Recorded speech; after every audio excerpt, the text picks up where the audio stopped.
ദുഷ്ടനെ രക്ഷിച്ചാൽ. കഥാരചനയും അവതരണവും CK ഉണ്ണികൃഷ്ണൻ, ഷൊർണൂർ. കൂട്ടുകാരെ, പാവങ്ങളെ രക്ഷിക്കേണ്ടത് ആവശ്യം തന്നെയാണ്, സംശയമില്ല.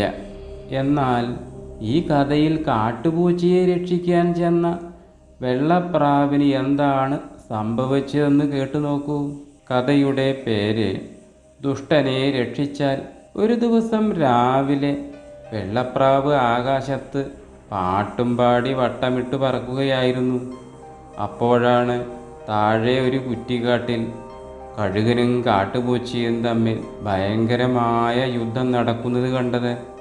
കഴുകൻ്റെ മൂർച്ചയേറിയ കൊക്കുകൊണ്ടുള്ള കൊത്തും കൂർത്ത നഖങ്ങൾ കൊണ്ടുള്ള മാന്തലും കൊണ്ട് കാട്ടുപൂച്ചയുടെ ദേഹമെല്ലാം മുറിഞ്ഞിരുന്നു. പൂച്ചയുടെ അവസ്ഥയെക്കുറിച്ച് ഓർത്തപ്പോൾ വെള്ളപ്രാവിന് ദയ തോന്നി. എന്തെങ്കിലും ചെയ്തില്ലെങ്കിൽ പൂച്ചയിപ്പോൾ കഴുകൻ്റെ ഇരയാകും. അവൻ പരിക്കുകൾ മൂലം ചോര വാർന്ന് ബോധം കെട്ടു മറിഞ്ഞു വീഴാൻ പോവുകയാണ്. പിന്നെ താമസിച്ചില്ല. വെള്ളപ്രാവ് വേഗത്തിൽ താഴേക്ക് പറന്നിറങ്ങി അവിടേക്ക് ചെന്ന് കഴുകനോടായി പറഞ്ഞു, അല്ലയോ പക്ഷിശ്രേഷ്ഠ, താങ്കളെപ്പോലുള്ളവർ പാവം ജന്തുക്കളുമായി ഇങ്ങനെ പോരാടുന്നത് മഹാകഷ്ടം തന്നെ. എനിക്കിന്ന് ആഹാരമൊന്നും കിട്ടിയിട്ടില്ല. അപ്പോഴാണ് ഇവനെ കണ്ടത്. കഴുകൻ പറഞ്ഞു, താങ്കൾ എന്തായാലും ഇത് ചെയ്യുന്നത് ശരിയല്ല. അപ്പോൾ എനിക്കുള്ള ഭക്ഷണം ആര് തരും? കഴുകൻ ചോദിച്ചു. മൃഗങ്ങളെ തന്നെ കൊന്നു തിന്നണമെന്നുണ്ടോ? ഈ കുറ്റിക്കാട്ടിൽ എത്ര തരം പഴങ്ങളും ധാന്യങ്ങളുമാണ് ഉള്ളത്. അതെല്ലാം താങ്കൾക്ക് ഭക്ഷിക്കാമല്ലോ.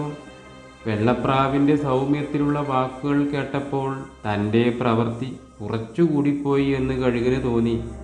കഴുകൻ പറഞ്ഞു, സുഹൃത്തെ, താങ്കൾ പറഞ്ഞതുപോലെ ഇനി മുതൽ മറ്റെന്തെങ്കിലും ഭക്ഷിക്കാൻ ശീലിക്കാം.